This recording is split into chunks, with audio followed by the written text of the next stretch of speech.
Bonjour, bienvenue sur cette chaîne de yoga. C'est une petite vidéo pour présenter les autres vidéos, ce qui va suivre. C'est dans un contexte particulier, nous allons faire des séances de yoga ensemble, ou du moins je vais vous proposer des séances de yoga à faire chez vous. Je rappelle que toutes ces vidéos ne sont pas spécialement destinées pour apprendre le yoga tout seul en vidéo. C'est bien mieux d'aller dans un cours avec un groupe, avec un prof qui vous enseignera correctement le yoga. Ceci dit, ces quelques vidéos vont vous permettre, si vous pratiquez déjà, si vous avez déjà quelques notions de base peut-être, de pouvoir faire des séances chez vous et de pouvoir en profiter. Voilà. Donc je voulais quand même commencer cette chaîne avec quelques petites informations, bien qu'en théorie ces vidéos sont destinées à des gens qui me connaissent, qui viennent déjà en cours avec moi, qui travaillent pour certains depuis longtemps avec moi sur les postures. Et donc du coup, tout ce que je vais dire, vous le savez certainement déjà parce que j'ai dû le répéter et le répéter et le répéter, mais puisque ces vidéos vont certainement être vues par d'autres personnes, j'en profite et puis ça fait du bien parfois de répéter les choses. Donc la première des choses, c'est comment nous allons travailler. Ce qu'on cherche à faire dans ces séances, c'est essentiellement à lâcher et à lâcher. D'accord? Donc on n'y a jamais aucun passage en force. On ne cherche pas à forcer pour réussir, il n'y a rien à réussir. Tout ce qu'on cherche à faire, c'est à lâcher. Globalement, faire les choses en serrant les fesses, les poings, les dents, dans la vie, on sait faire. Ce qu'on va chercher à faire ici, c'est à faire les mêmes choses, mais en lâchant. À l'aide du souffle, en lâchant et en lâchant. C'est une chose primordial dans nos pratiques parce que on ne cherche pas à faire la posture parfaite, on se met dans des configurations avec les postures pour pouvoir lâcher, entre autres, d'accord? Et on va y rester dans ces postures pour que ça lâche, et on va travailler le souffle avec pour que ça lâche. Dans ce que ça implique, le fait qu'on travaille pour lâcher, qu'on fait ces postures-là pour lâcher et pour travailler avec le souffle notamment, c'est que les postures peuvent s'adapter, s'ajuster. Je prends très souvent l'exemple de la posture des mains aux pieds. Dans la posture des mains aux pieds, si je me mets détendu, le dos lâché, la tête lâchée, les mains qui vont dans la direction des pieds, et que je suis ici, je suis tout à fait juste dans la posture des mains aux pieds, parce que tout est lâché. Si, bien sûr, je peux lâcher complètement et que les mains viennent se poser sur le dessus des pieds, c'est tout aussi juste. Mais celle-là n'est pas plus juste que celle-là du moment qu'on est lâché. La seule chose qui va être contraire à notre pratique, ça va être de se dire que la posture s'appelle les mains aux pieds et que donc je vais tirer les mains, les bras, en serrant les dents, en tirant pour essayer de mettre les mains aux pieds.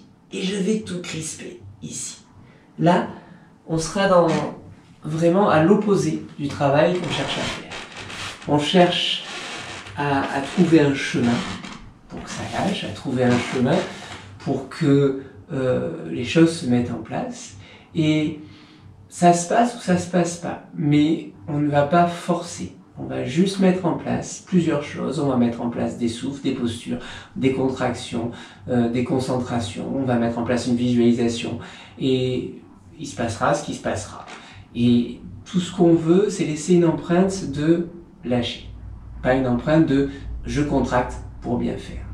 La chose la plus difficile à lâcher, certainement, c'est le fait de bien faire. Et on va lâcher le fait de bien faire. On va essayer de lâcher le fait de bien faire. Ce que ça implique aussi, du coup, c'est qu'on peut adapter les postures. S'il y a des choses qu'on ne peut pas faire parce que ça fait mal, notamment, on va adapter. La douleur, on ne va jamais l'accepter. C'est pas plus ça fait mal, plus ça va faire du bien. Au contraire, d'accord? La douleur, c'est un signe personnel qui vous indique stop, on n'est pas dans la bonne zone de travail. Si ça fait mal, vous allez crisper autour de la douleur. Quand ça fait mal à l'épaule, on crispe tout autour pour contenir la douleur. C'est normal, c'est une réaction normale. Mais nous, ce qu'on veut, c'est lâcher. Si ça fait mal, il n'y a aucune chance que ça lâche. Donc, si ça fait mal, ça ne sert à rien de rester dans la posture. Dans nos pratiques, on reste un certain temps. Je vous guide sur une durée dans les postures. Si cette durée est trop longue, libre à vous de quitter, de lâcher avant. Et quoi qu'il arrive, surtout si ça fait mal, on lâche, on adapte, on change, on trouve une position, mais on ne reste pas dans la douleur juste pour rester le temps sur lequel je guide. Parce que c'est un contresens, simplement, dans nos pratiques. Voilà. Donc, ça, c'est vraiment les deux précautions, ou la précaution de base que je me dois de faire avant de commencer nos pratiques. Dans cette vidéo-là, on ne va pas voir de pratique à part entière. C'est juste une introduction que je vous propose, histoire que dans les autres vidéos, on puisse rentrer directement dans la séance sans avoir cette petite introduction à chaque fois. Donc, la première chose, c'est la douleur, on n'accepte pas. Le réussir, on va essayer de lâcher, de mettre de côté. On va juste ressentir, on va passer beaucoup de temps à ressentir et à observer.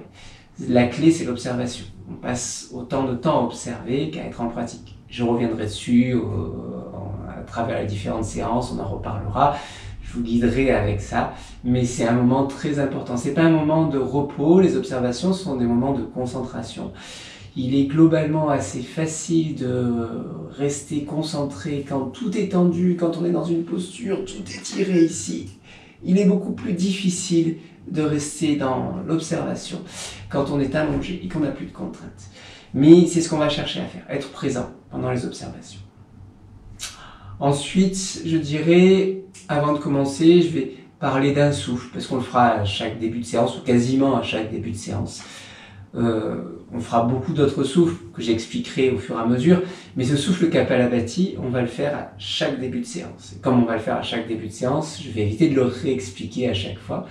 Donc le Kapalabhati, c'est un souffle où on va expirer par le nez, comme si on chassait l'air qu'il y avait dans le nez, de manière sèche et instantanée. C'est quelque chose qui vient du ventre, ou plutôt qui vient du diaphragme. C'est une petite contraction au niveau du diaphragme où on expulse l'air. Et derrière, une fois qu'on a expulsé l'air, on relâche le ventre. Du coup, rapidement, ça donne un souffle qui ressemble à ça.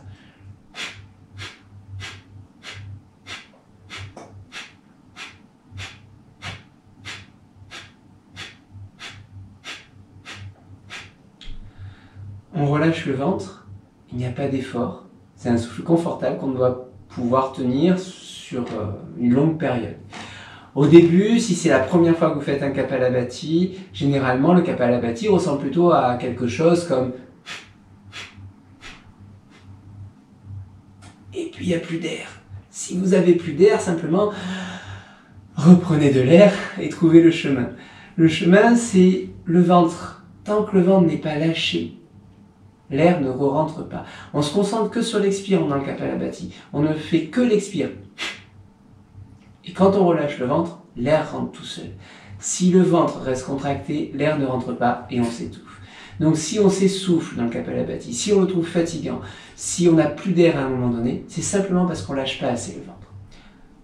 On aura le temps, à travers les différentes séances, d'arriver à lâcher le ventre, mais c'est vraiment la base, juste lâcher le ventre après chaque expire. On relâche le ventre instantanément. Mais rien d'autre. Il n'y a pas d'effort. Voilà. Après le Kapalabhati, certains, avec l'explication, le font tout de suite. Ils commencent à le faire et ils trouvent tout de suite le chemin pour le faire. Pour d'autres, ça prend plusieurs séances. Pour certains, ça peut prendre 6 mois, 1 an, voire plus. La seule manière de pratiquer le Kapalabhati, d'être à l'aise avec, c'est d'en faire. Donc n'hésitez pas à faire des Kapalabhati. Kapalabhati, étymologiquement, c'est nettoyage du crâne. Nettoyage du crâne.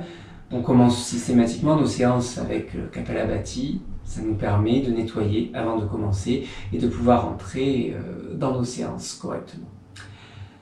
Donc voilà, c'est quelques infos que je voulais donner avant de pouvoir commencer les séances.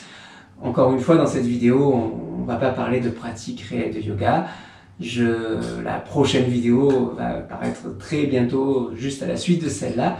Vous pourrez profiter d'une séance complète. On commencera certainement par un Kapalabhati. On verra quelques postures et on terminera par une relaxation. La structure des séances sera toujours à peu près pareille. Un démarrage, un Kapalabhati, une séance sur 3-4 postures et une relaxation. Ça dure entre 1 heure et 1 heure et quart, à peu près. Voilà, vous pouvez bien sûr partager ces vidéos si ça vous dit, si ça vous convient. Et puis on se retrouve de toute façon bientôt dans des séances et très bientôt, j'en suis sûr, dans les salles de yoga.